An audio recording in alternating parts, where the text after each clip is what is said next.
Hello दोस्तों, बहुत स्वागत है आपका अपने YouTube चैनल प्रमील क्लासेस में। मेरा नाम है स्वाति सिंह और हम यहाँ करते हैं डीएलएड फर्स्ट सेमेस्टर मैथ को डिस्कस, जो हमें यूपी टेट और सीटेट में भी हेल्प करेगा। तो आज हम स्टार्ट करने वाले हैं एक न्यू चैप्टर, ग्राफ, लेखा चित्र। तो लेखा चित्र क्या होता है? जब हमें बहुत सारे आंकड़े दिए होते हैं, डेटा दिए होते हैं, तो हम उसको एक ग्राफ पे निरूपित करते हैं, रिप्रेजेंट करते हैं। ठीक है, तो इसमें आपको पढ़ना है, ग्राफ में आपको 4 प्रकार के ग्राफ पढ़ने हैं। पहले आपको पढ़ना है बार ग्राफ, जिसको हम स्तंभाकार ग्राफ भी कहते हैं। दूसरा है रेखीय लेखा चित्र, जिसको हम लीनियर ग्राफ कहते हैं। और तीसरा है पाई ग्राफ, या इसको हम वृत्तीय लेखा चित्र भी कहते हैं, मतलब सर्कुलर ग्राफ भी कहते हैं। और चौथा लास्ट है पिक्टोग्राफ, जो आपके एग्जाम में सबसे अधिक बार पूछा गया है। तो सबसे पहले हम स्टार्ट करेंगे बार ग्राफ, स्तंभाकार ग्राफ से। तो क्वेश्चन के थ्रू हम समझते हैं क्या होता है बार ग्राफ और कैसे करते हैं हम इसको। तो देखिए, ये आपका एक ग्राफ डेटा दिया हुआ है।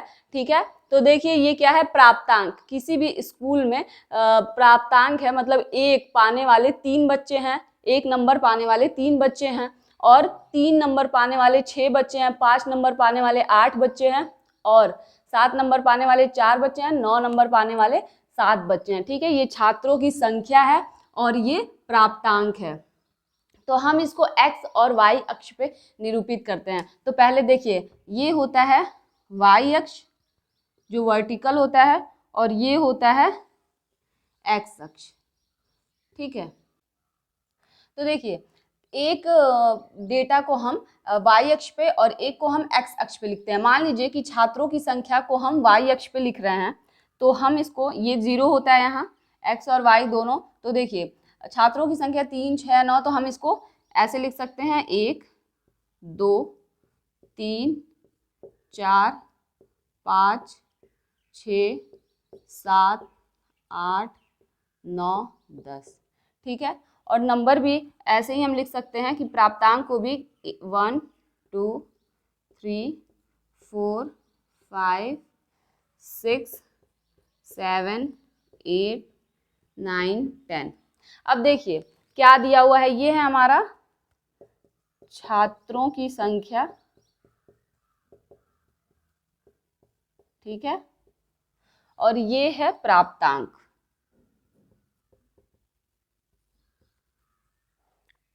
अब देखिए छात्रों की संख्या है 3, तो हम इस पे जाएंगे, y अक्ष पे छात्रों की संख्या लिखी हुई है, तो छात्रों की संख्या है 3 और प्राप्तांक ये 1। ठीक है, तो ये यहाँ पे इधर से ये 3 और x अक्ष से y ये यहाँ मिलते हैं। ठीक है, तो यहाँ एक पॉइंट कर दीजिए।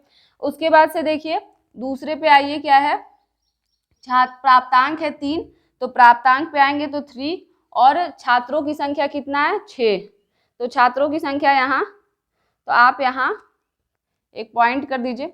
और स्तंभाकार, चूंकि स्तंभाकार ग्राफ है, तो हम इसको ऐसे बनाते हैं, एक स्तंभ के आकार का होता है। ठीक है, ये 3 था, तो ऐसे बनाते हैं। देखिए एक छात्र है जो 3 छात्र हैं जो 1 नंबर पाए हैं, और फिर से 6 छात्र हैं जो 3 नंबर पा रहे हैं। ठीक है, 6 छात्र हैं जो 3 नंबर पा रहे हैं। अब देखिए छात्रों की संख्या 8 है जो 5 नंबर पा रहे हैं, तो छात्रों की संख्या है 8 जो पा रहे हैं 5 नंबर। ठीक है,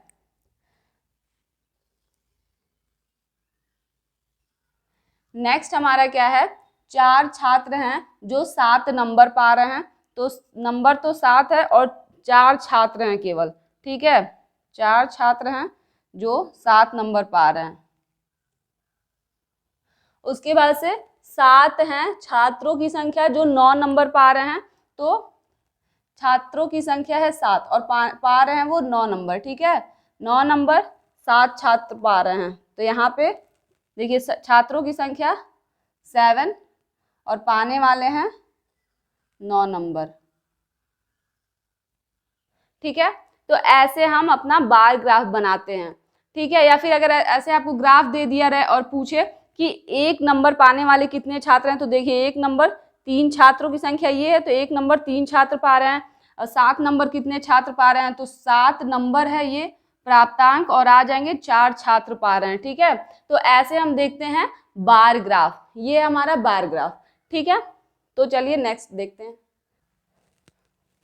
तो देखिए दूसरा हमारा क्या था, रेखीय लेखा चित्र। हाँ, तो वो भी बिल्कुल स्तंभाकार लेखा चित्र की तरह होगा, बार ग्राफ की तरह ही होगा, लेकिन हम इसको एक रेखा द्वारा डिनोट करते हैं। जैसे कि देखिए डेटा वही हमारा, छात्रों की संख्या ये है और प्राप्तांक ये है, ठीक है।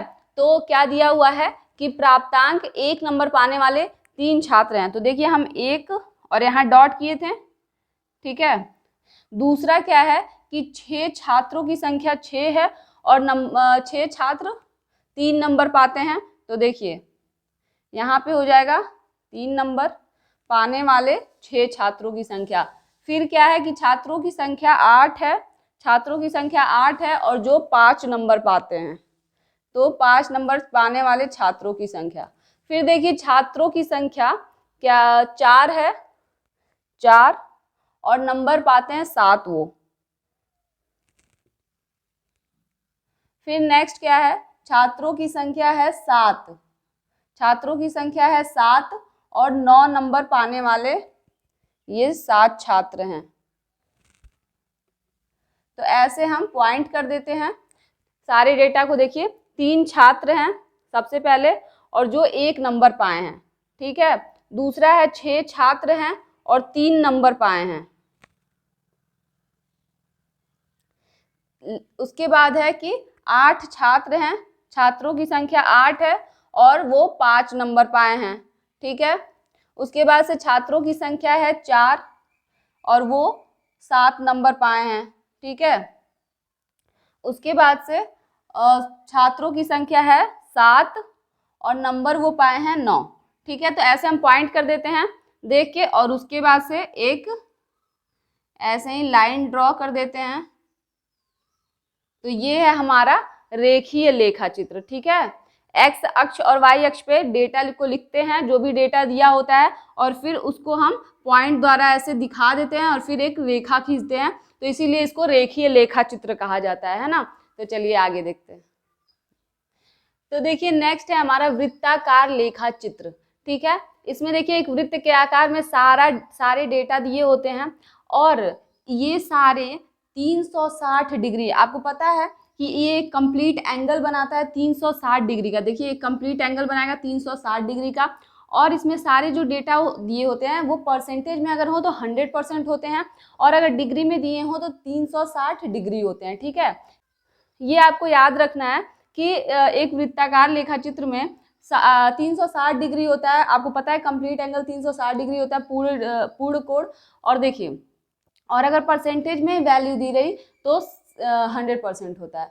तो अभी देखिए क्वेश्चन क्या दिया हुआ है आपको, यदि एक मनुष्य के भोजन पर 600 रुपये खर्चा प्रति माह हो तो सबका व्यय ज्ञात कीजिए। तो देखिए ये आपको डिग्री में दिया हुआ है, तो ये 360 डिग्री टोटल होगा, और ये 600 रुपये दिया है, तो ये खर्चा पूछ रहा है सबका, कि मतलब ये डिग्री में 120 डिग्री है, तो गेहूं पे खर्चा कितना रुपए में हुआ।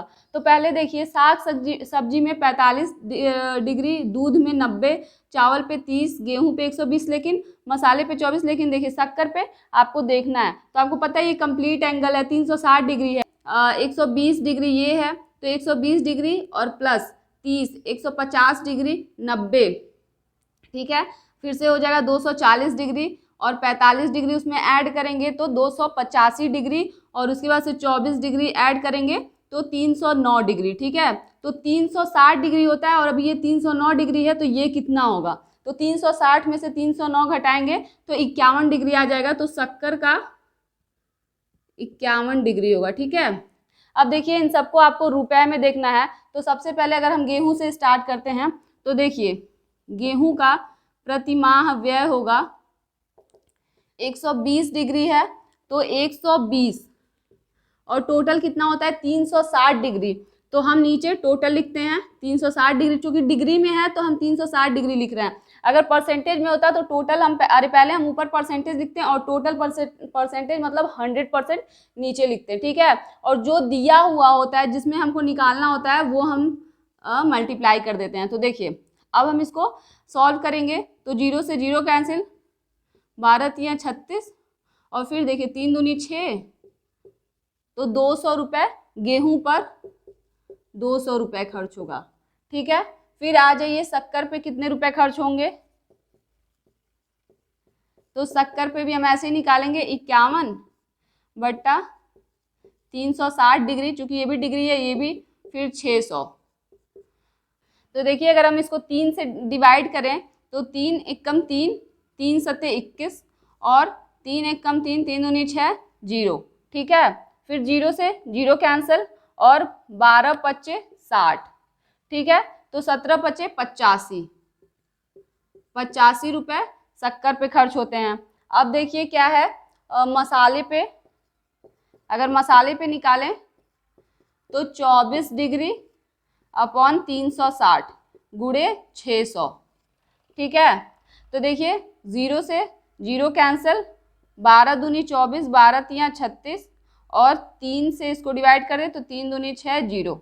ठीक है, तो 2 दूनी 4, 40 रुपये मसाले पे खर्च होते हैं। फिर साग सब्जी पे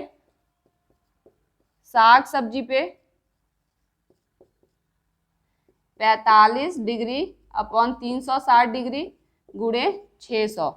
तो अब देखिए 9 पच्चे 45, 9 चौको 36, 0, 1 0 से 1 0 कैंसल, फिर 4 से इसको डिवाइड करेंगे तो 4 एकम 4, 4 पच्चे 20 और 15 पच्चे 75 रुपये।